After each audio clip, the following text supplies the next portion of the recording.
Эфир Абхазского телевидения продолжает русская служба новостей. Добрый вечер.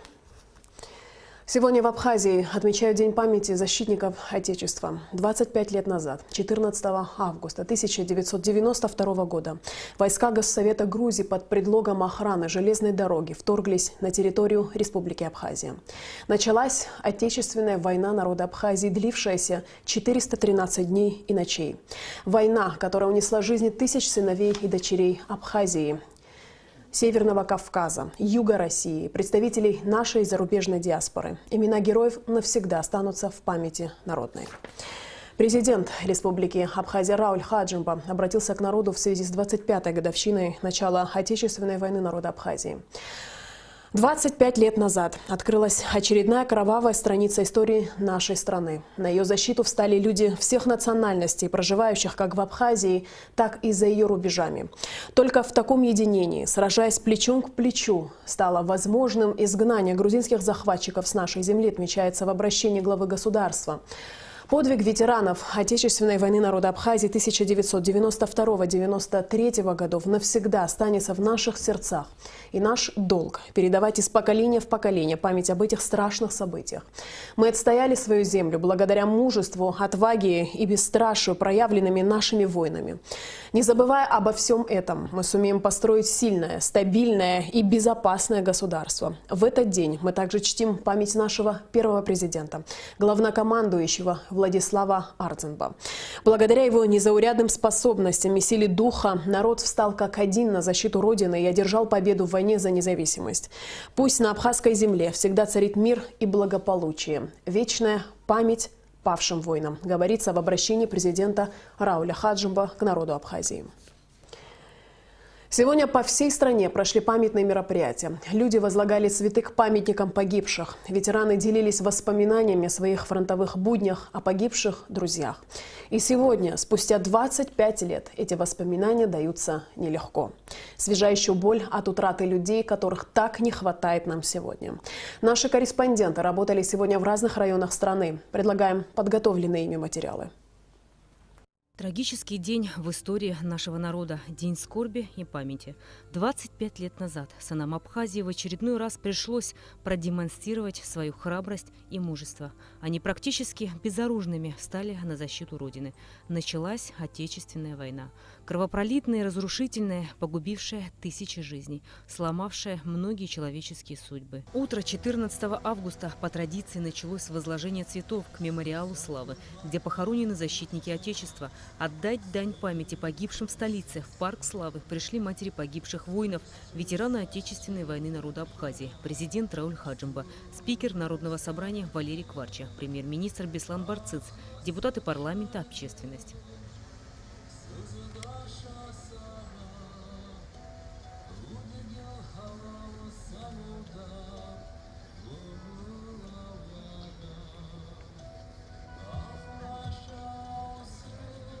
За независимость Абхазии вместе с ее народом сражались добровольцы из Северного Кавказа, Юга России, представители абхазской диаспоры из дальнего зарубежья. Около 3000 защитников Отечества погибли за свободу и независимость Абхазии. Среди них был и 24-летний Мираб Тарнава, единственный сын Нины Габуни. Так сложилось, что сразу после окончания университета он встал в ряды защитников Родины. Мираб погиб в мартовском наступлении, так и не успев создать свою семью. Посмертно ему присвоено звание Героя Абхазии. И большинство тех, кого я знала, это ребята не вернулись. Никогда я не могу забывать. Трудная старость, это печаль никогда, просто мы вид не подаем, что как будто ничего не случилось. Но такую боль терпеть очень трудно. Этот день никогда не забываемый для абхазской нации, для абхазской земли. Но в чем где-то мы себе успокаиваем, что этот печальный день кончился победой. Жертвы есть, но война без жертв не бывает. Но где-то мы можем гордиться своими детьми, и народ Абхазии, спасибо, благодаря те, которые на помощь приехали, за справедливость, которые поддержку дали. Им большое спасибо. Это наша земля, это наша Родина. Мы должны бороться, нам некуда было идти. Но те люди, которые приехали с Северного Кавказа, с России, я благодарна на всю жизнь, которые в трудное время, которые встали с нашими детьми. Спасать жизнь бойцов – это была ежедневная тяжелая работа фронтовых медсестер. Днем и ночью, при любой погоде, под обстрелами, бомбежками, укрываясь от вездесущих снайперов. Работа, целью которой была победа жизни над смертью. Работа в условиях боя, после которого звенит в ушах и голова словно налита свинцом. Даже спустя четверть века именно такими воспоминаниями делятся те, кто ценой собственной жизни шли спасать. Приехала с Москвы в отпуск, и началась война. Ну, несмотря ни на что, пошла тоже со своими соседями, братьями. И получилось так, что в танковый батальон попала. У Фазлы Биавидзе была. С кем я была, они, танкисты, погибли, вы все знаете, они там покоятся. И я со остальными девочками дошла до Ингура.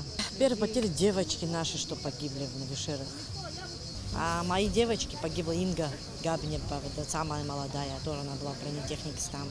Ей 17 лет было. Легла отдохнуть, и осколок попал ей в висок. А остальные вот тоже девочки в наступлениях ранила.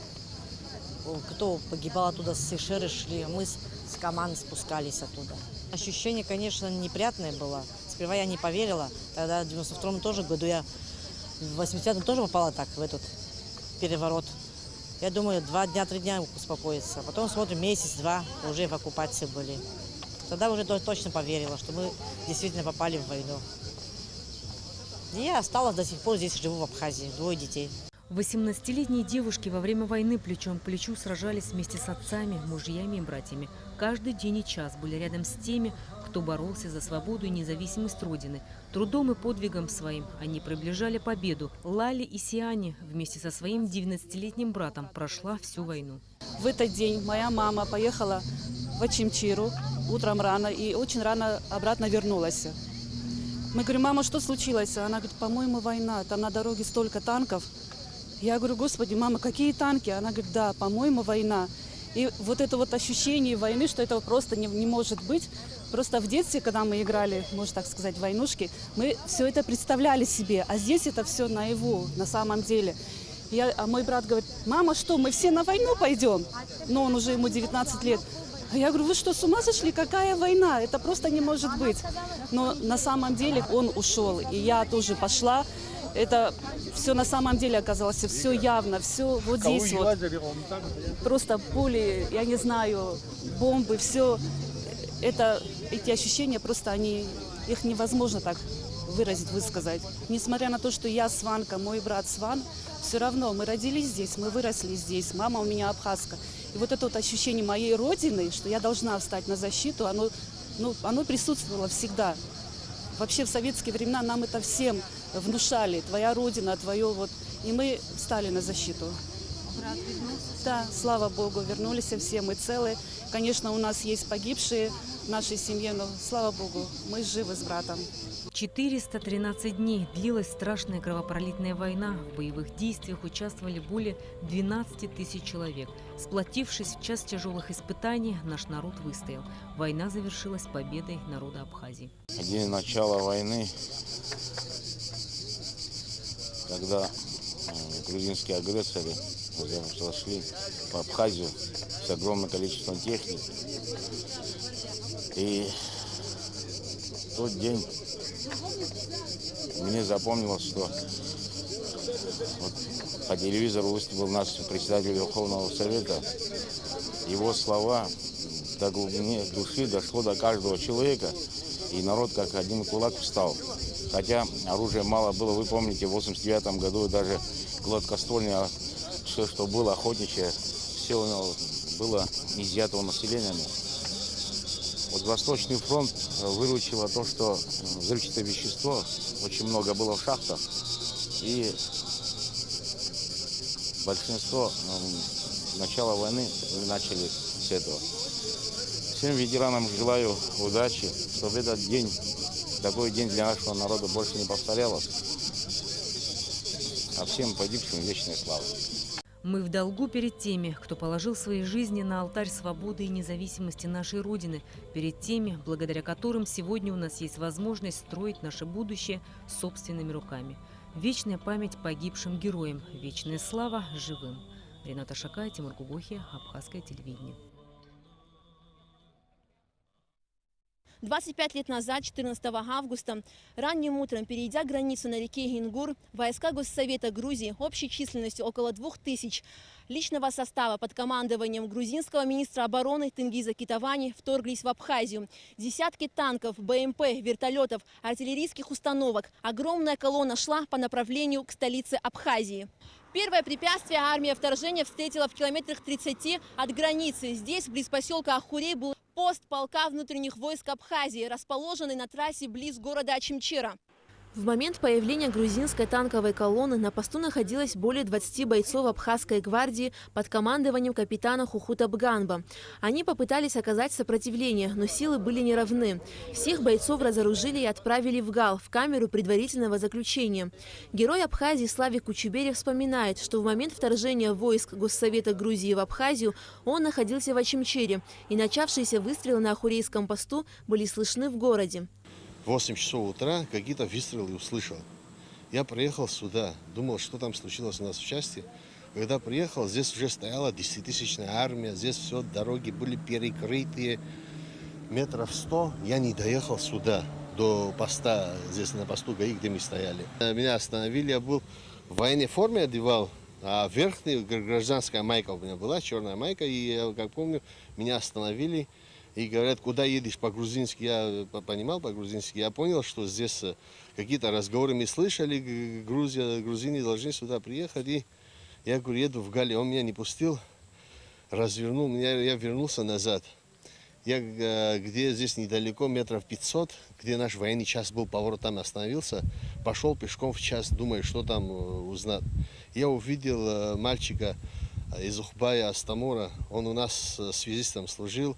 И 4 братья, которые погибли, Шерсть один из них. И я его увидел в лесу, он говорит, я в КШМке сидел, говорит, КШМку взяли, говорит, а меня не заметили, он в этом, где связь там сидел и выпрыгнул в лесу. И я его взял, и так началась война. Услышав о вторжении грузинской гвардии, примерно в 10 утра к Ахурейскому посту приехал Игорь Гургулья, бывший тогда главой администрации Ачимчирского района. Он вспоминает, что все попытки разговора с грузинским генералом Ланчава оказались безуспешными. Я подхожу к нему, поздоровался, говорит, я глава района, объясните, в чем дело, в чем мы провинились, чего не предупредили нас, учение у вас или что такое? Ну, он начал мне говорить все, значит, ответ на грузинском языке. 1-2 раза, значит, я хотел остановить, но не получается. Ну, в конце, когда закончил, я ему говорю, вы долго говорили, но я по-грузински не понимаю. А кто вы будете? Ну, я абхаз. Вот таких, как вы говорите, держим мы руководителями районов, поэтому у нас дела идут так. Дал команду, сразу меня, значит, взяли и повезли в Гали, в изоляторе держали немного, с Гали в Тбилиси, в Голдане. Игоря Гургулья через 10 дней освободили из заключения по обмену на военнопленных, а через 2 месяца также по обмену освободили всех бойцов, взятых в плен на Ахурейском посту. Первые потери с обеих сторон 25 лет назад произошли именно здесь, на пересечении 4 дорог, в районе села Баслах Ачимчирского района. С нашей стороны погибли 3 гвардейцев. Каждый год здесь собираются ветераны войны, чтобы почтить память павших товарищей и рассказать об их мужестве. Здесь завязался бой, у нас тут человек 20, 24 где-то было. И первая жертва Валера Нарсия, такой был скворчельский, один взрослый мужик, он получил здесь тяжелое ранение и скончался прямо здесь. Возглавлял эту группу Резу Гоги, директор артиллерийской школы он был. Я так с ним близко лично не был знакомый, но вот перед этого дня сразу нас прикрепили к нему, и мы выдвинулись сюда по верхней части, мы вышли. Ну, видно, начало войны, неопыт, все это сразу ударило в тот же день по нас, неправильно подошли к перекрестку в открытом виде, видно, они нас увидели И засаду устроили здесь на железной дороге. И Резу Гогия первый, как шел, сразу в очередь он первый поймал. Там на месте погиб, потом Квициня, Валера, если я не ошибаюсь, его звали. Его тоже сразу здесь убило. Ровно в полдень, как и во всех районах нашей страны, ветераны войны и общественность минутой молчания отдали дань памяти павших за свободу и независимость Абхазии. Алика Трапш, Леон Адлиба, Абхазское телевидение. В Гагре памятные мероприятия начались с возложения цветов и венков к памятнику первого президента Республики Абхазия Владислава Арзенба.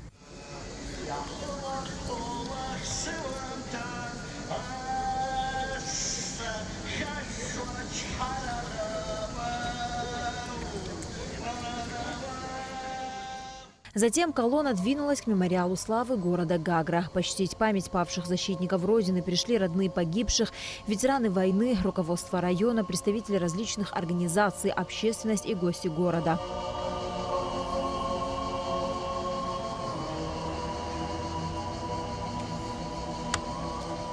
209 выходцев из Гагарского района погибли во время Отечественной войны. Единственному сыну Хикур Читанава, Ахри Канджаря, тогда было всего 18 лет. Молодой человек был всесторонне развит и музыкально одарен. Он рос, подавая большие надежды. Ахра даже писал стихи. «Я бы не хотел войти в историю и ум кого-то этим теребить». Со слезами на глазах зачитывает строки сына мать. Однако судьба распорядилась иначе. Ахра навсегда вошел в историю Абхазии как герой, не пожалевший самого ценного – жизни за свободу и независимость Родины. Ахра Канджари героически погиб, спасая боевых товарищей. Был награжден медалью за отвагу. Погиб он 2 июля 1993 года на Хапюке. Он был подорван на мине, жил немножко и полз, защищая свою жизнь, спасая, думал, что он спасется. Он спасал друга Шулумба Виталия. Их было 4, и там были 2. Вот мой и его друг Шулумба там погибли. А еще 2 выжили, они вышли из этого, и они рассказали, в каком месте он остался. И его достали оттуда только через 5 дней. Мы 10 июля хоронили собственного ребенка, я своего похоронила. Инвалид войны Джота Барцец в этот трагический для всего нашего народа день делится своими воспоминаниями, которые сегодня даются ему нелегко, ведь они неизменно связаны с потерей боевых друзей. Мы все поехали в нападение, Шрому, и вот там кого убили среди нас ребят, которые с Мюсери команда была, Рабая, там Жиба был, Рабая бедный такой, 3 детей имел, и снаряд попал, и погиб. А я только ногу, и контузии тоже имею, тоже важную. 413 дней войны, тысячи погибших, сотни инвалидов и много покалеченных судеб людей, чьи жизни разделились на до и после. И победа, та самая, долгожданная, добытая самой высокой ценой, ценой жизни.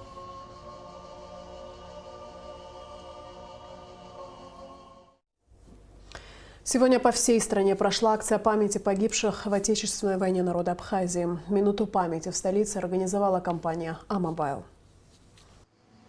Над грозным городом раскаты гуляет буря между скал. Мы заряжаем автоматы и переходим перевал.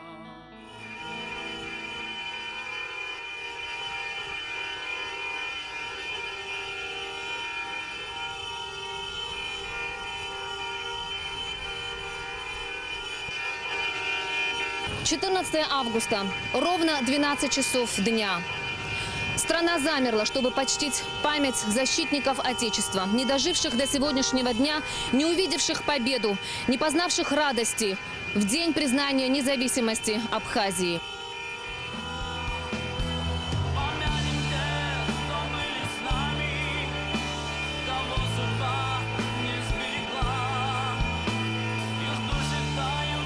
Над горами, как цвет орлиного крыла.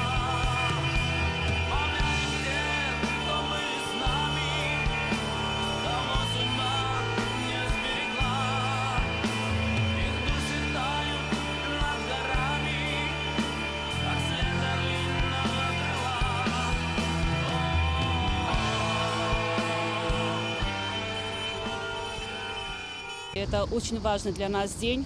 Наше поколение, и следующее поколение, и последующее должны помнить 14 августа, как наши ребята защищали Красный мост, как все дальше длилось. Эта минута памяти то малое, что мы можем сделать в память о наших героях. Ровно в 12 часов каждый житель Абхазии, где бы он ни находился и чем бы он ни занимался, откладывает свои дела, прекращает разговоры, останавливается, если он в пути, для того, чтобы почтить минутой молчания наших погибших. Мы бы хотели, чтобы эта акция стала ежегодной, чтобы каждый житель Абхазии смог таким образом почтить память тех, кто дал нам сегодняшний день. Помним, скорбим, и, честно говоря, для нас это трагедия была для всего народа, и пострадали почти все национальности. Поэтому мы должны сохранять мир и помнить о тех, кто нам подарил этот мир. Это день большущая трагедия для всего нашего народа. Я этот день встретила вот здесь в Сухуми на Лакоба в своей квартире.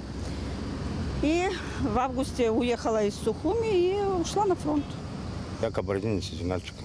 Специально приехал вот по поводу сегодня возложения венков сегодня. Ну, как-никак, с наших ребят, 59 ребят погибли. Для меня лично это знаменательный день. Каждый год я приезжаю на возложение. Я с первого дня здесь был, с перевала переходил. Это самый тяжелый день. Дай Бог в будущем, что такого дня никогда не было. А воспоминать, чтобы осталось, и помнить тех, кто защитил нашу республику, дал нам свободу. Им спасибо большое и вечная им память. День памяти. Это самое, наверное, вот четверть века прошло. Тяжелые воспоминания. Когда смотришь эти кадры, просто утром рано я встал, я просто просмотрел. И, в общем, защемило. Извините, я не могу больше. Безусловно, это день памяти тех людей, благодаря которым мы сейчас ходим, наши дети растут. И я считаю, что в этот день каждый человек, так же, как и 30 сентября, все должны быть вместе. Все должны помнить эти дни и помнить тех людей, благодаря которым мы так спокойно живем. Я хочу всему моему народу пожелать здоровья, счастья. Дай Аллах, чтобы никогда в жизни, чтобы войны не было, чтобы мир на земле был. А низкий поклон, которые с нами стояли, воевали. Мы должны помнить тех ребят, которые положили свои души на эту землю. Не должны забывать этот день. Сегодня такой трагический день начала войны, то, что было 25 лет назад. Благодаря этим людям, которые свои головы сложили на сегодняшний день, то, что, чтобы мы не зря дышим, а должны их помнить, их подвиг, их поступки, их и героев этих войны.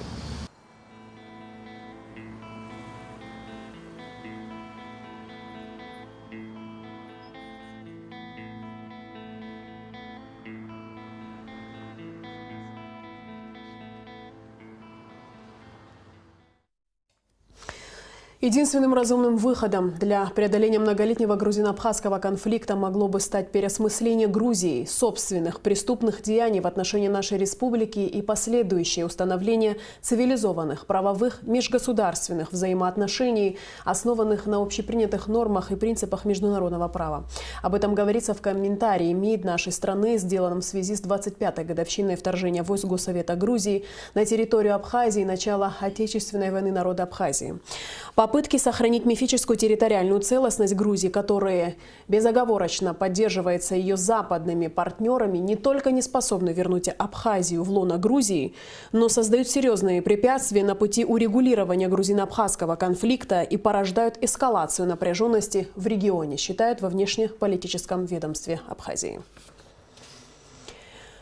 И к другим новостям. Сегодня в столице по восстановленной линии Маяк-Тхубун пошел первый троллейбус. В церемонии открытия троллейбусной линии приняли участие глава администрации Сухума Адгур Харази и директор троллейбусного управления Юрий Барганджия.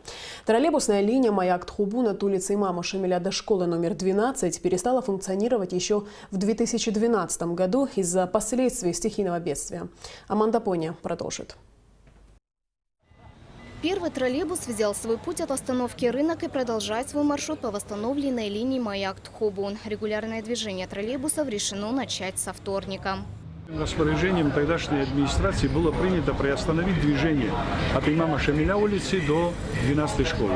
Тогда было передано Абхазэнергомонтаж на тендерной основе, передали этой компании. Они начали, сделали немало работы, столбы, кронштейны и там еще тому подобное. Троллейбусная линия Маяк-Тхобун не функционировала с 2012 года из-за последствий стихийного бедствия, когда были оборваны линии. Движение было приостановлено. В 2015 году на проведение восстановительных работ из бюджета были выделены средства. В течение этого времени работы не раз останавливались из-за отсутствия финансирования и по другим причинам. Самые сложные работы, касающиеся только специалистов, не смогли преодолеть эту сложность. И тогда, премьер-министром было принято решение передать специалистам, передали нам. Были составлены сметы и тому подобное. Видимо, из-за отсутствия финансов и до сегодняшнего дня не было возможности построить его.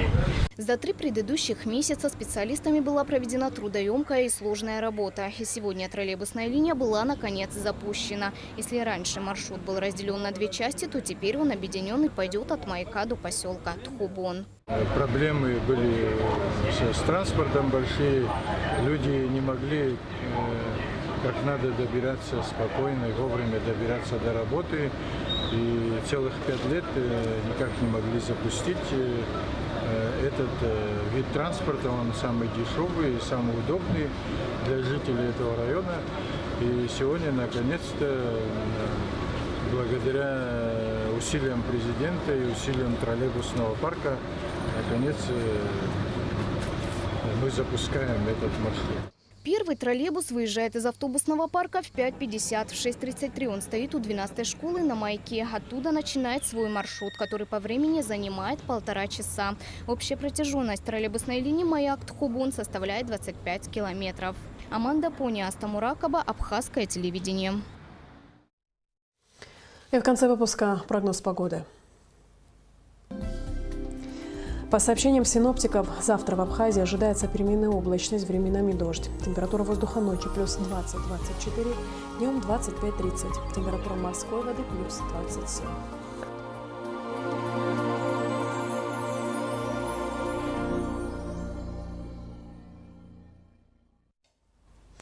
На этом информационный выпуск завершен. Я прощаюсь с вами, а Абхазское телевидение продолжает свою работу.